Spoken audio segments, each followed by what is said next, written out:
Hey guys, and welcome to Nomadic Dmitry channel. Guys, in one of the previous episodes I told that I bought the ThinkPad laptop specifically for using it for like a Linux box for, I don't know, for emulation, for running virtual machines and everything like that. So if you want to have some kind of emulation environment and basically like traditional x86 environment, it totally makes sense to buy this kind of machine. But what if you don't want to do this? What if you just want to use your typical M1 Mac? If you bought the Mac and you say, okay, I don't want to buy anything else, like, can you actually get around with all this? Well, yes, of course you can, and there's actually not much problem with that.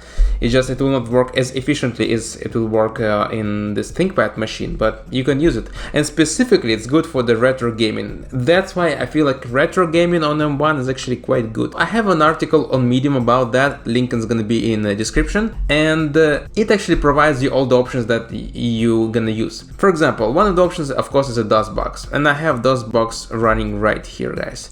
So this is the DOSBox running in the Norton Commander, I think, or something like that. You can run all your DOS games right there. It's gonna be with the sound, with everything. You can configure the way you want. You can slow down. You can up the cycles. You can actually customize it the way you want. It's good for like DOS shooters, for DOS action games, basically for any type of DOS games. It's good. It's really awesome for this kind of purpose. So DOS gaming is good. It's perfectly fine.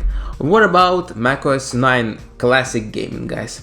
Well, personally, I have never used macOS 9 like that much, because back in the 90s I was a Windows user, but you can totally use it in a UTM machine and you can run it like this, so it's totally fine. Another option is a QPC. QPC2 is available in a crossover solution, guys. So this is like SinclairQL emulator, and I personally have never used this. Again, I'm not an expert on this operating system, but I want to try it out and I want to see how it works. So far it looks interesting, like so many options here. You can start applications and all this. You can install your games here. Again, I'm gonna explore more and see how it works, but this is what's available.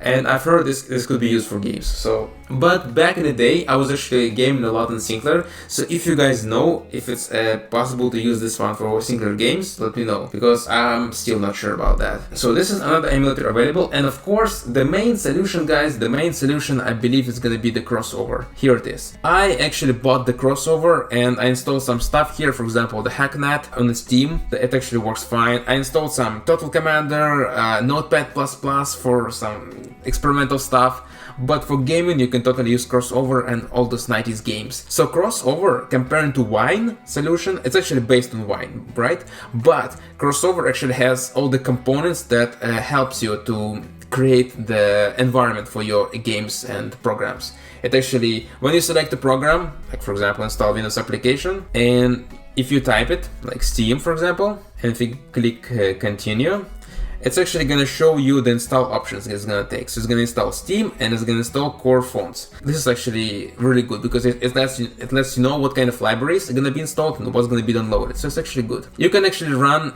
Windows version of Steam, which is good, on a Mac. And here it is. I have a bunch of stuff here, like Bioshock and everything, and you can actually install it and see how it works for you. Most of the stuff gonna work fine, some of the stuff probably not gonna work fine.